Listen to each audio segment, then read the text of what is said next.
सत साहिब सतगुरुदेव की जय। बंदी छोड़ कबीर साहिब जी की जय। बंदी छोड़ गरीबदास जी महाराज जी की जय। स्वामी राम देवानंद जी गुरु महाराज जी की जय हो।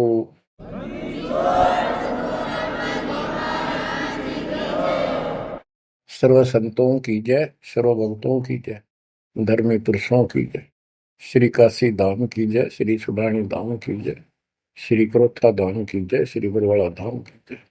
सत साहिब ग्रीवन्योली नाद सुभान गति, लड़े भुजंग हमेश, जड़ी जानो नाम जगदीश है, विष नहीं व्यापै शेष।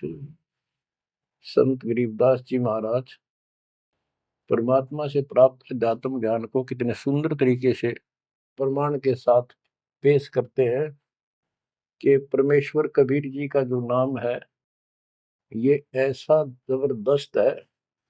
कबीर साहब ने बताया कि कबीर जैसे फनपति मंत्र सुन, रख पुन सुकोड़े, ऐसे बीरा मेरे नाम से, गाल चले मुंह मोड़े। ये तो कबीर साहब ने स्वयं बताया। जैसे फनपति सर्प और गारुड़ के मंत्र को सुनकर उससे इतना डर जाता है कि अपने फन को इकट्ठा करके भागने की चेष्टा करता है, ऐसे मेरे नाम से, कबीर नाम से, उस सच्चे मंत्र से यू काल चले मुंह मोड़, ऐसे काल दूर भाग जाता है। गरीबदास जी कहते हैं, यम किंकर कर जोड़ चले तिस देख रे, धर्मराय के अंक मिटावे लेख रे, जीव जुनी नहीं जा बाठा डे गही, दर्ग मंज हजूर पकड़ छे की बही। गरीबदास जी आंखों देखा परमात्मा की शक्ति का वर्णन करते हैं कबीर जी का, कि उनको देख कर यम के दूत हाथ जोड़ के और दूर चले जाते हैं। और फिर परमात्मा ने धर्मराज के दरबार में जाके मेरी बही निकाली। बही वो बुक, वो पैड जिस पे अकाउंट लिखा था, और परमात्मा ने कहा ये मुझे दो, ये मेरा भक्त हो गया, इसने मेरी दीक्षा ले ली। वह पैड पाट दी दाता ने वहीं पर और फेंक दी कूड़े में। दर्ग मंज हजूर पकड़ छे की बही, जीव जोनी नहीं जा बाठा डे गही। कि कबीर साहब ने जिसकी बाह पकड़ ली, जिसका हाथ पकड़ लिया, जिसको शरण दे दी, वो जीव 184 प्रकार की योनियों में नहीं जाएगा। बाँ ठाडे गही, ठाडे ठाडा मीन तगड़े समर्थ शक्तिशाली ने हमारी बाह पकड़ ली, हमें शरण दे दी। ठाडे की परिभाषा थोड़ी सी बताता हूँ आपको, क्योंकि बच्चों कोई भी हम प्रसंग सुनते हैं उसके साथ उसका जो लिंक होता है वो कथा का होना अति आवश्यक है, अन्यथा उसका कोई प्रयोजन नहीं रहता। काफी समय पहले की बात है, एक भक्त अब परमात्मा कबीर जी की शरण में था संत गरीबदास जी के माध्यम से। और पुराने समय में खेती किसानी जो होती थी वो केवल वर्षा पर निर्धारित होती थी, और कोई नहर नूर नहीं थी, ना उसका कोई पानी लगता था। बारिश हो जाती थी कुछ एक क्षेत्र में तो उसमें किसान अपना उसको संवार के बीज बो दिया करते थे।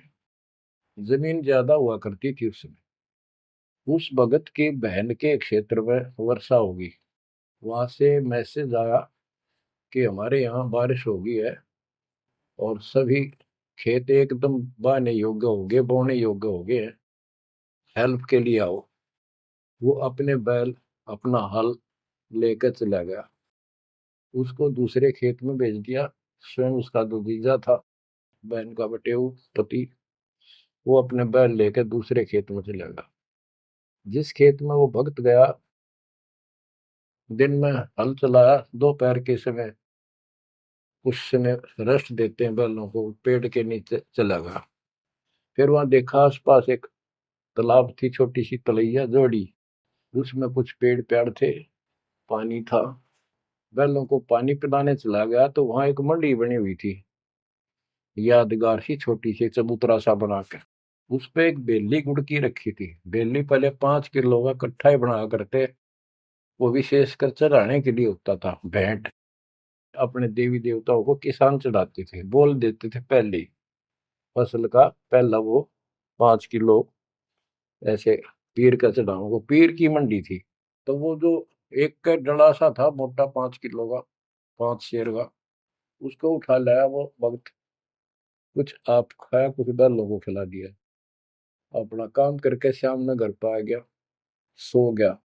रात्रि के 12 बजे के आसपास एक 4.5 फुट का, टोपी सिर पे, सफेद कपड़े, दाढ़ी, जैसे मुसलमान वेशभूषा हो, आके उससे 10 फुट दूर खड़ा होके और कहने लगा, तेने मेरा गुड़ कैसे खा लिया, तेरी हिम्मत कैसे पड़ गई, तो ठाड्डे की शरण में है इसलिए बच गया, न तुझे मारता और तेरे दोनों बैलों को मारूंगा।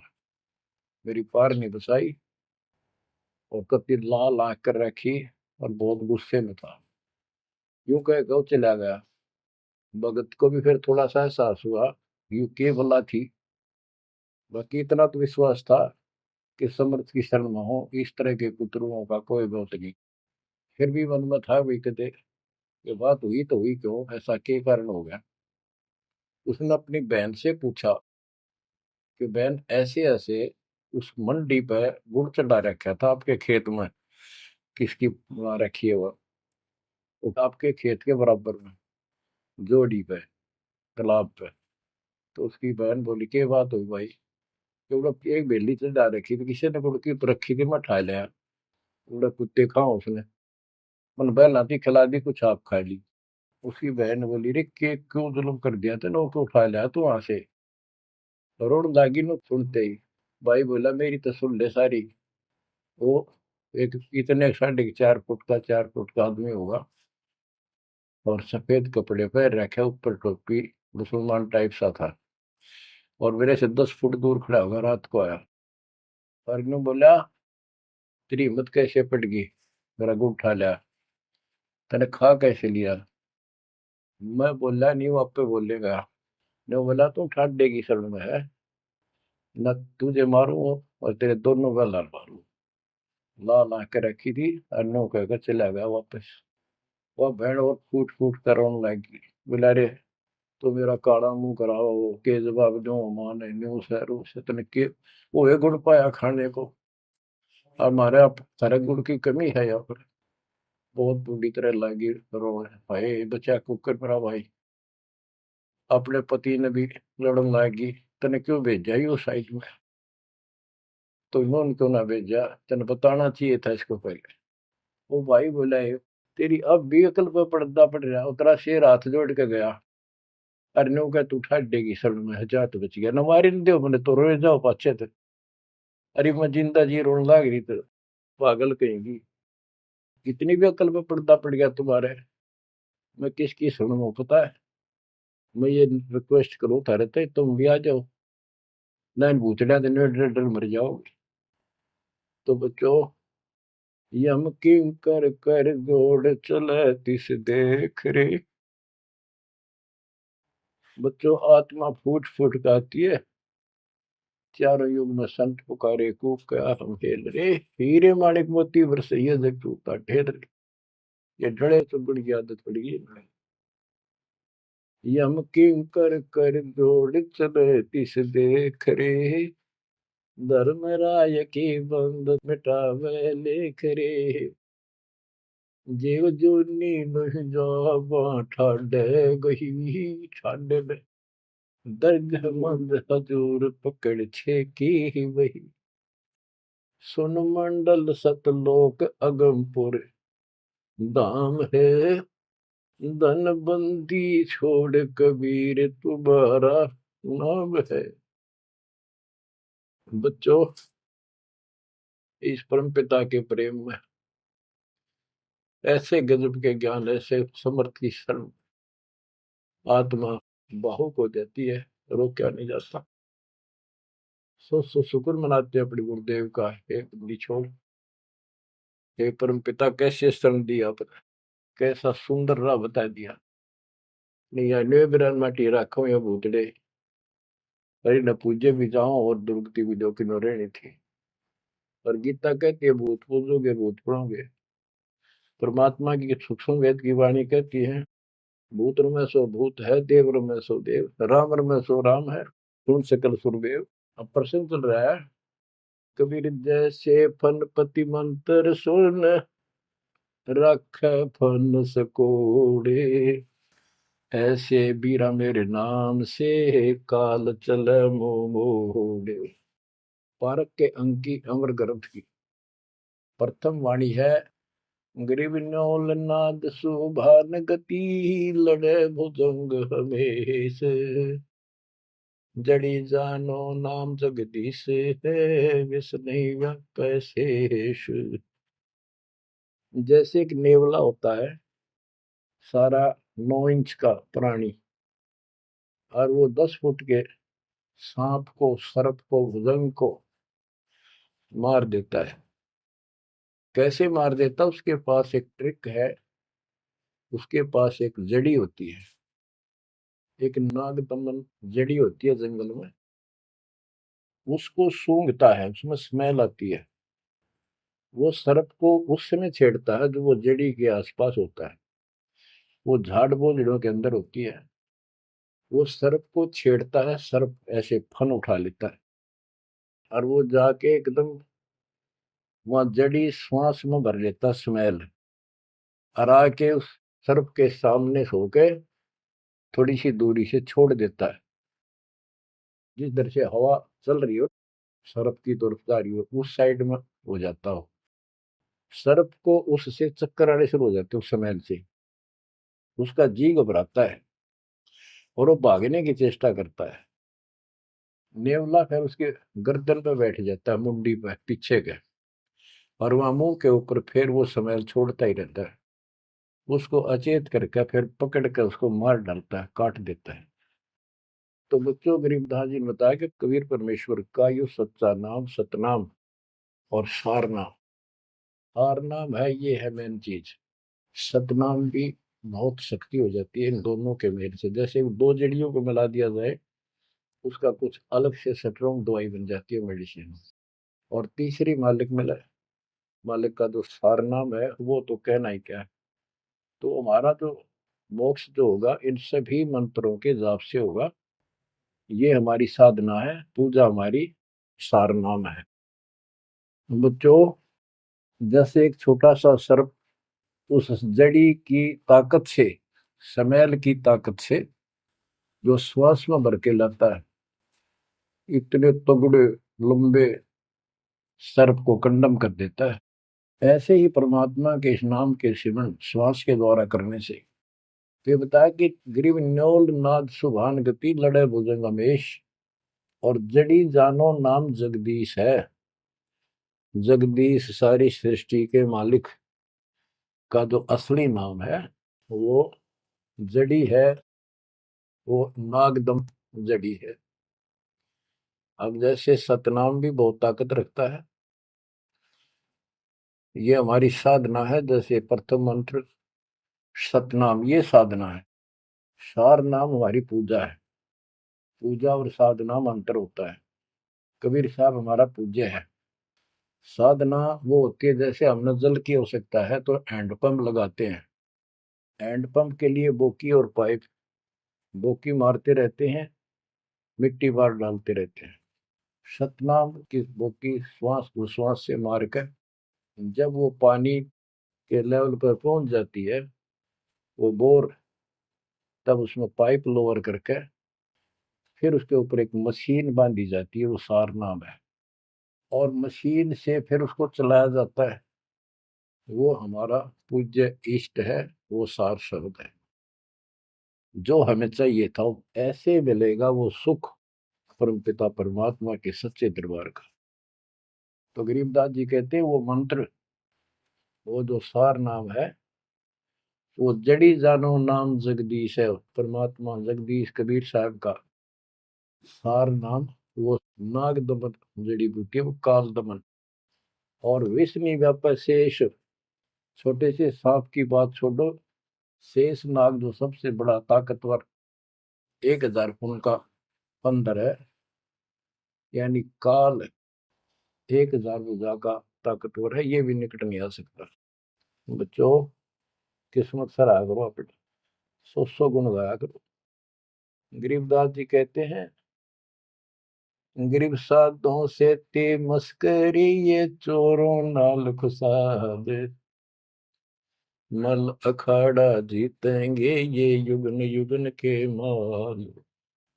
माल, रेसलर, पहलवान, इन नकली गुरुओं से तो खुश है सारा संसार, साधों से ती मस्करी, इन चोरा नाल खुशाद। हाय हाय, इन चोरों से, झूठे गुरुओं से खुश, और साधु संतों के मजाक करते हैं। ये तो मल अखाड़ा जीतेंगे युगन युगन के बाद। आप हो वो युगन युगन के माल। बच्चों, आपको बहुत बार प्रमाण दिए जाते हैं, देता ही रहूंगा आखिरी सांस तक, क्योंकि सिलेबस यू है। टीचर सारा साल सिलेबस पढ़ाता है, उल्टा सुल्टा उन्हें कोई रट्टा लगवाता है, और तब बच्चे सफल होते हैं। परमात्मा योगों से आपके साथ है।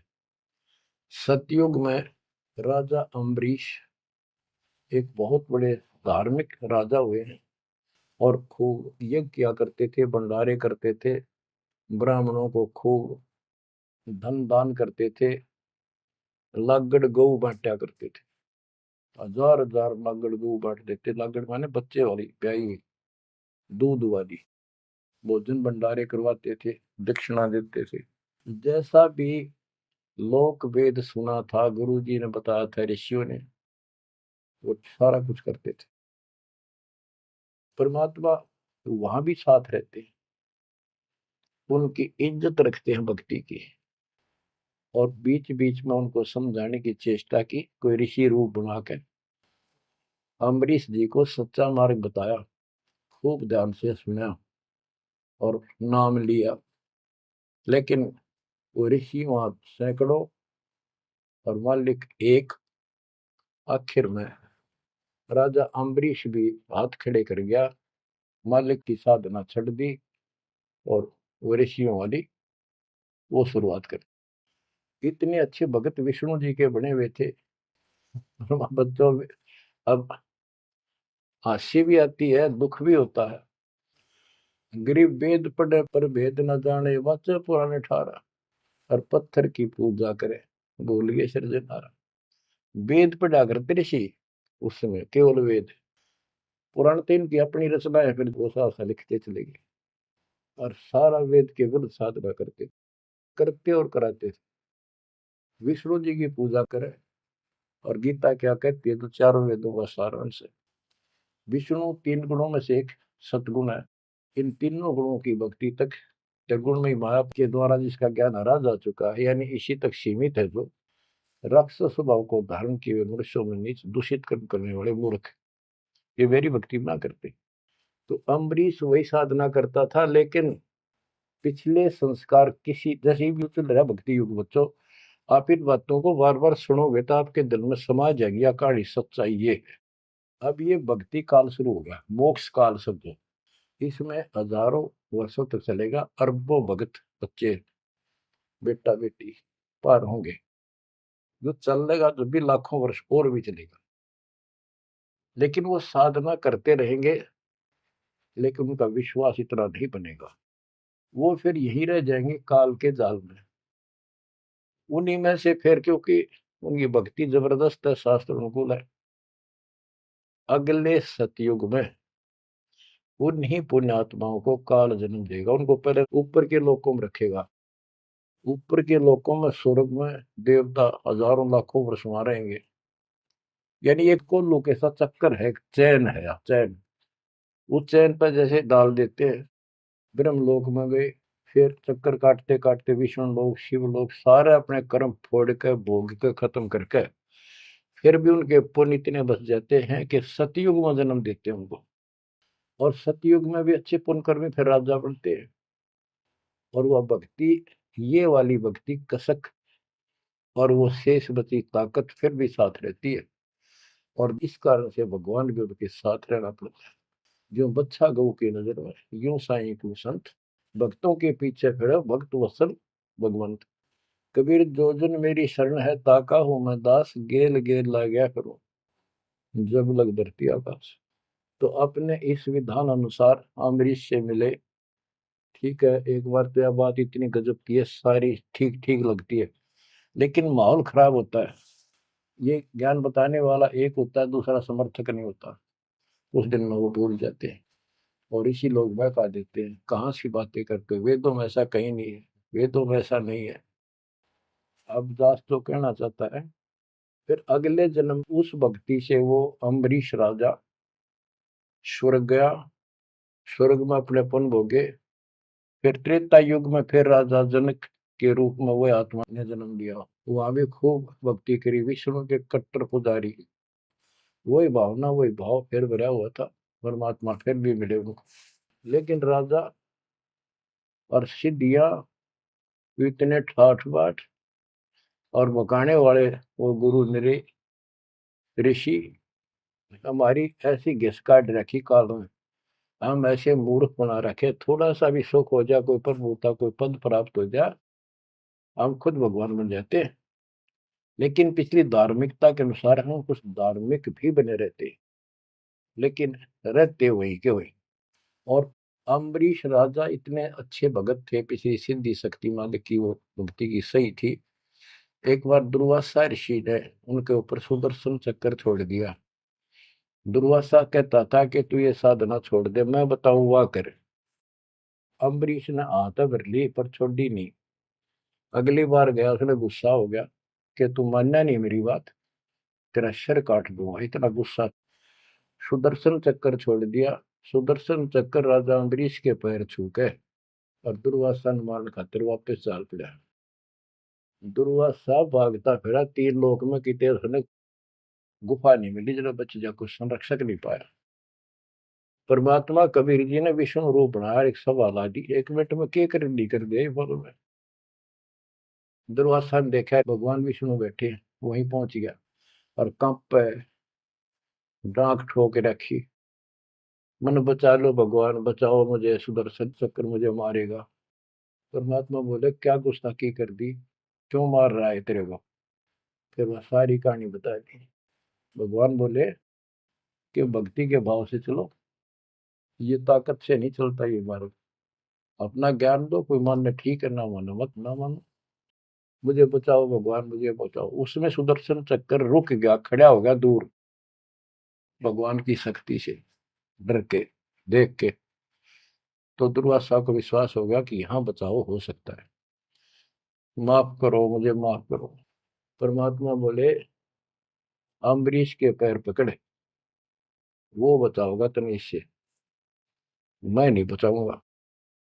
हाथ जोड़े, हे भगवान आपके दरबार में मैं नहीं बचूंगा, कहाँ भेजो हो दाता, मैंने तो रास्ते में मारेगा। मिला जा, वही जान बचेगी तेरी।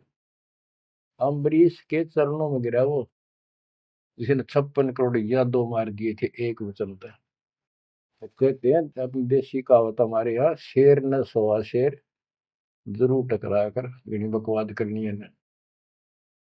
अम्बरीश के चरणों में मत्था टेका उसने, मेरी जान बख्शो महाराज, जान बख्शो, बख्श दो। अम्बरीश राजा बोले महाराज मैंने कुछ नहीं कहा, तेरा कर्म तुझे मिला। और वो सुदर्शन चक्कर हाथ से पकड़ लिया राजा अम्बरीश ने और ऑफ कर दिया, शांत हो गया। बोला ले जा तेरी तोब। और भक्ति के भाव रहना चाहिए इंसान। बच्चों, अम्बरीश राजा की इतनी महिमा होगी, ऋषि भी हैरान थे जो उनके गुरु लोग थे। वो नहीं छोड़ कहते, मन तू सुख के सागर बस रे, और न ऐसा यस रे। तू सुख के सागर बस रे, ये झूठे यशों में कुछ नहीं धरा। वह सतयुग में महिमा होगी, फिर राजा जनक बन गए। राजा जनक वही भाग्य बाबा नानक बने। जब एक सुखदेव नाम के बाल ब्रह्मचारी माँ के गर्भ से भक्ति ले रहे थे और आकाश में उड़ जाने की सिद्धि थी। उस हृदय की गांठ से पंसारी बन जाते ये, अपने बराबर किसी ने नहीं समझा था। राजा जनक के पैरों में पड़कर स्वर्ग तक जाने का विरोध करवाया। वो मोक्ष तक बहुत दूर की बात है, वो तो मार्ग ही नारा है। गरीब सुखदेव ने 84 भुगती बिना पजावे खरगो, तेरी क्या बुनियाद परानी, तू पेंडा पंथ पकड़ो। के सुखदेव जैसे ऋषि जिसकी टूटी बोला करती, सारे देवता उसका सम्मान करते थे, बड़ा पहुंचा हुआ है, वो भी फिर 84 लाख योनियों में गया। राजा जनक से दीक्षा ली। पहले तो यूं कहा था, मैं बाल ब्रह्मचारी ब्राह्मण ऋषि, जनक विदेही राजा भाई, कैसे शीश निभाऊं जाई। सुखदेव बोले, ज्ञान विवेक का हमने स्त्री का मुख नहीं देखा। राजा के 10,000 रानियां। तो गरीबदास जी कहते हैं, गोरख से ज्ञानी गणे सुखदेव जति जिहान। वो अपने आप को जति मान रहा था। और सीता सी वो बारिया संत दूर स्थान, संत के घर बहुत दूर है। इन बात का तो नहीं भाई इसने ब्याह करवा रखा है, इसका न्यू हो रहा था, भाई संत कैसे हो सकता है। 10,000 रानी थी, फिर भी उस नकली से दो भी अच्छा था राजा जनक। बच्चों, ये मूल ज्ञान है, ये निचोड़ है, निष्कर्ष है, ये तत्व ज्ञान है। और राजा जनक रूप में बहुत गणे यज्ञ किए, बहुत प्रमाण है पुराणों में। बहुत धर्म भंडारे लाए, यानी दूध वाली गाय बाटी साधु संत, तो वो धर्म पुण्य बन गए। अब देख काल कैसे ठगी करता। बच्चों, सारे पॉइंट याद रखने पड़ेंगे, बेमतलब अपने धन ने खोया नहीं करते। राजा जनक और सुखदेव विमानों बैठकर स्वर्ग जान लग रहे। रास्ते में 12 करोड़ आत्माएं नरक में तंग पा रही थी, हाहाकार मचा, रोवे। राजा जनक ने कहा, ये आवाज कहां से आ रही है चिल्लाने की, रोको मेरा विमान रोको। रोक दिया। उनको बताया गया कि यहाँ एक नरक है, उसमें 12 करोड़ आत्माएं जीव अपने कर्म दंड भोग रहे, पाप। राजा ने कहा, इनको छोड़ दो, इनको कष्ट ना दो।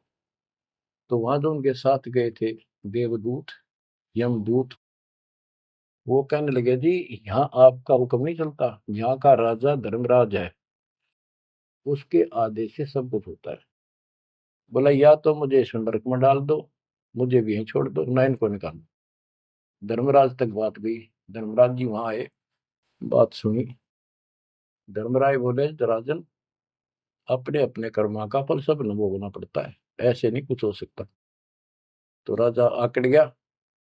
भाव यानी एक परमार्थी भाव, परमार्थ भी हिसाब का होना चाहिए, उपवाद में कोई परमार्थ नहीं चला गया कि मैं या तो मुझे यहाँ छोड़ दो या इनको साथ लो मेरे।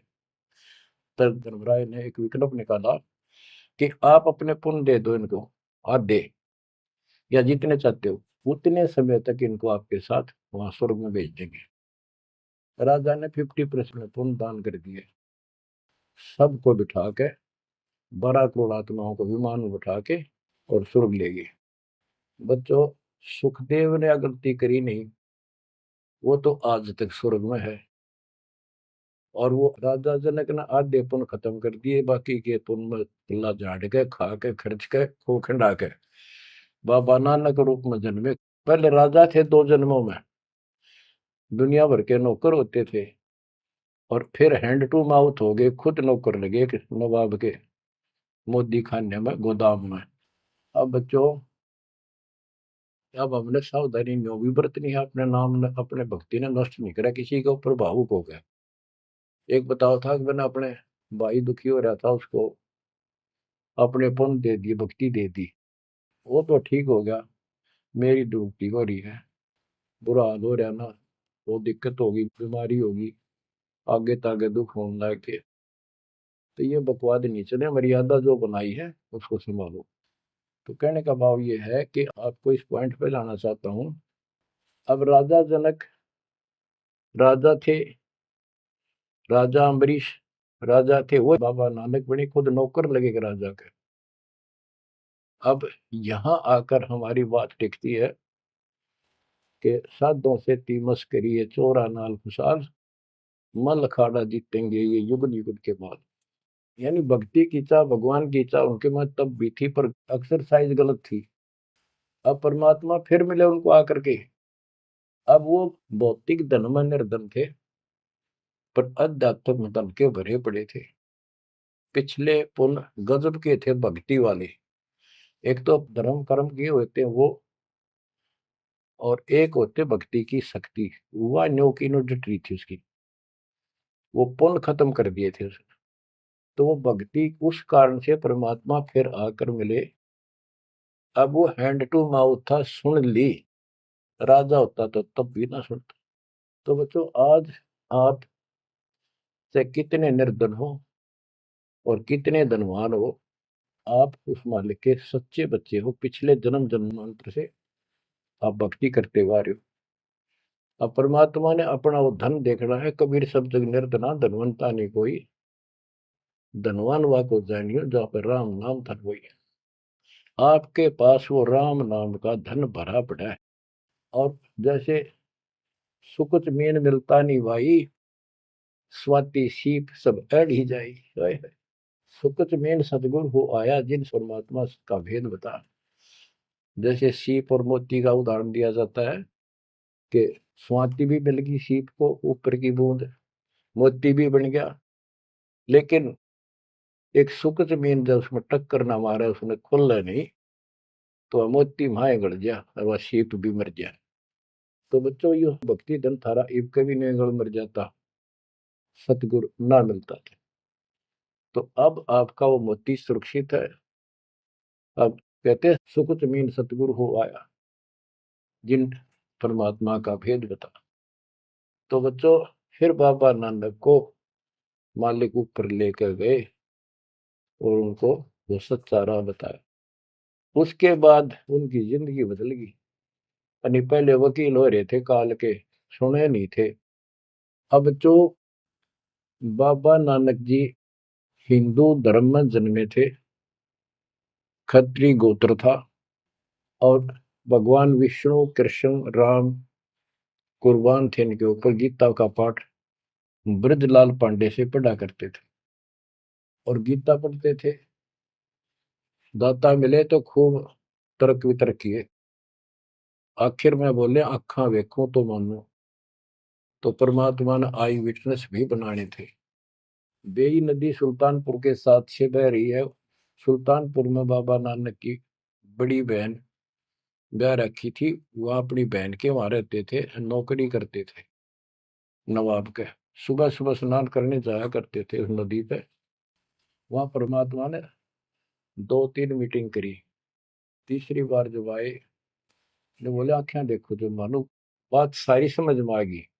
गीता बार बार देख ली, पढ़ ली, सच्चाई भगवान कोई और है। और चाह भी थे, पर पुराना ज्ञान और कोई नो समर्थक नहीं गया, बात सच्ची है। तो वो कहने लगे आंखा देखो तो मानो। कबीर साहब और बाबा नानक जी परमात्मा समकालीन थे। बाबा नानक जी का जन्म सन 1469 में हुआ, 1469 में। और 1539 में वो शरीर छोड़ के गए। और परमात्मा जी 1518 में गए। तो 1469 से 1518 तक समकालीन थे। तब आंखों देखा सतलोक 3 दिन तक नानक साहब जी का शरीर कहीं और छुपा के उनकी आत्मा को लेके गए, फिर छोड़ा तीसरे दिन। उसके बाद तो दुनिया बदल गई उनकी। वो सब पूजाएं त्याग माल की शरण में आ गए। घर में विरोध, सारे समाज में विरोध है। उसके पिता भी बहुत दुखी हो गए, तो के पैदा हो गया हमारे, देवी देवताओं को ऐसा गलत बोलता है। तो बहुत परेशान हुए। लेकिन जब आंखों देख ली, कौन सुने किसकी। सूरवीर होते हैं संत, संत सिपाही और शेर पीछे नहीं हटते। तो बच्चों, सारा ज्ञान सत्संग से होता है।